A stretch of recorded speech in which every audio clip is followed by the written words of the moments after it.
Hello and welcome to the interview here on France 24. Our guest today is Vincent Biruta. He is Rwanda's foreign minister. He joins us from Kigali. Thank you very much for being with us, Mr. Minister.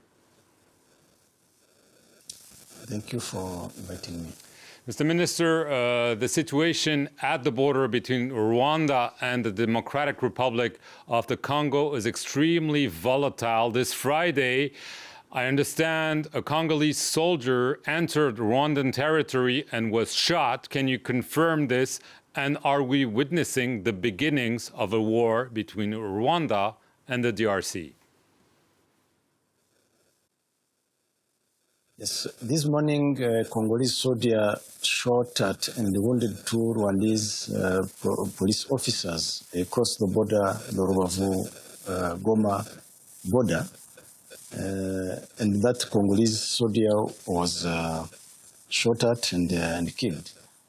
So that is the incident, and we are not going at all because of this incident. What I can say is that this incident has happened in the context of hate speeches directed against Rwandans, and particularly Tutsis of the Democratic Republic of the Congo. And there is also a campaign of incitement to violence. So that is the context. And we are considering that incident is just an incident. I've talked to my colleague, my counterpart of the Democratic Republic of the Congo, and we are following. There will be investigations. There is the expanded joint verification mechanism, which is in place, and investigations are going to be conducted.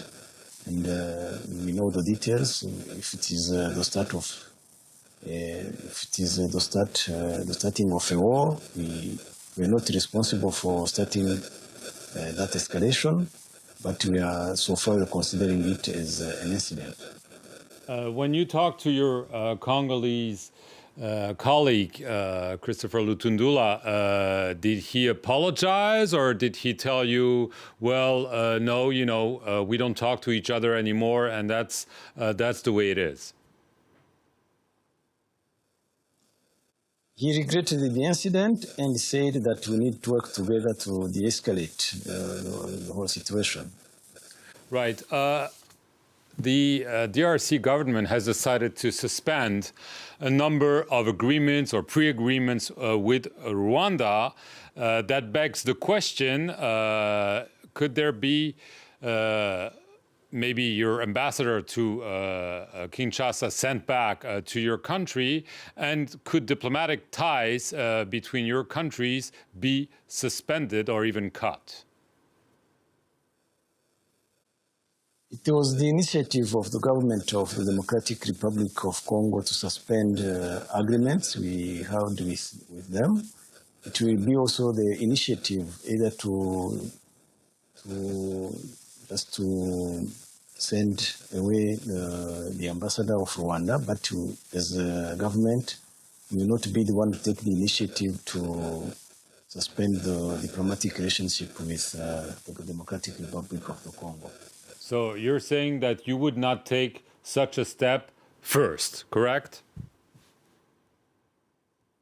Correct, yes. Yes.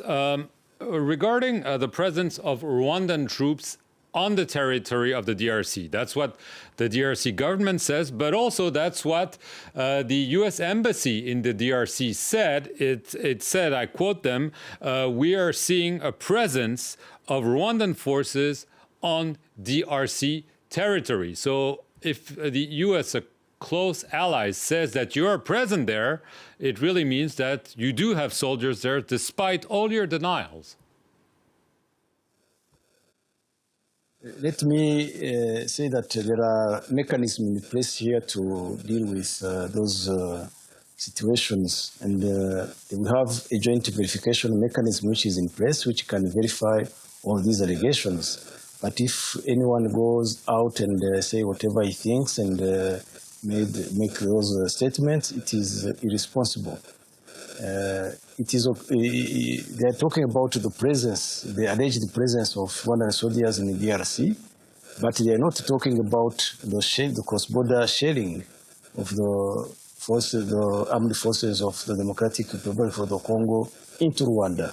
there have been 3 cross-border incidents into Rwanda by the FRDC and allied with the genocidal group of FDLR. And on 28 May 2022, 2 soldiers of the Rwanda Defense Forces who were on patrol along our border were kidnapped by elements of the FDLR. All these incidents have happened, and we have people who have been wounded in Rwanda. We have had damages of properties. We would like all those who are making those statements to talk about, to give the whole story. We have been attacked at various occasions, and we would like all these partners to tell the whole story and to talk about the hate speeches and incitement to violence which is happening in the Democratic of the Republic of the Congo. Or they should give the whole context. Rwanda as a government has measures in place to protect its territory and its people. But we also have the right to do so, and we could not just make statements and condemn Rwanda, condemn M23 without referring to the FDR, the alliance with the FRDC, and the support of MONUSCO to the FRDC, which is fighting together with the genocidal force of FDLR. So this context is there, and we should give the whole picture. Otherwise, to keep pointing fingers to Rwanda and to a particular group, armed group, when we have more than 130 armed groups in the Eastern Democratic of the Republic of the Congo, we don't think these will help to find a solution to the situation. Are you in favor of the deployment of a regional force like the one that was called for by Kenya's President Uhuru Kenyatta? Yes, we are favorable to that initiative. It was actually a decision of the head of state summit which took place in Nairobi on the 21st April. That regional force was part of the decisions which were taken. Now the situation has escalated. It is good that President Uhuru Kenyatta has urged for the deployment of the regional force, and Rwanda is happy with that, and we're ready to contribute to that force. Right. Regarding the migration pact with the UK, it has been vividly criticized, including by Prince Charles himself. Are you going to make another attempt at getting those illegal migrants? We know a plane couldn't leave the UK, but are you expecting other planes to arrive soon to implement that agreement?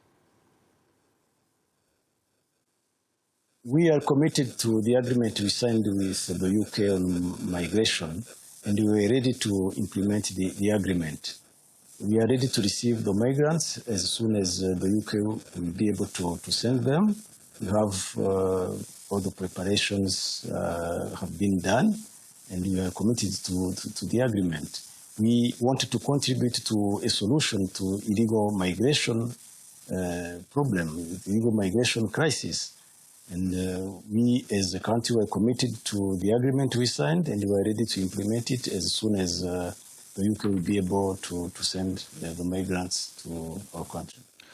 Just as a last question, what do you make of the criticism that Rwanda is doing this for the money? You're supposed to get 120 million British pounds for this, and that this is not out of generosity, but also to get some money and get into the good graces of some Western countries. The money which is referred to in the agreement is to allow us to give a dignified life to these people. These people will need accommodation, they need to go to school, they need to have skills, they need to be economically integrated. So that money is just for that. And Rwanda cannot sign such an agreement just for money. We want to contribute to a solution to illegal migration crisis. And that is the reason why we signed that agreement. Otherwise, money will be needed to accommodate these people, to take them to schools, to give them the skill they need, and just to make sure they are integrated in our community. And for those who want to go back to their countries of origin, they'll be facilitated as well. Vincent, Biruta, I want to thank you very much for your time and for appearing here on the France 24 interview. And thank you for watching it.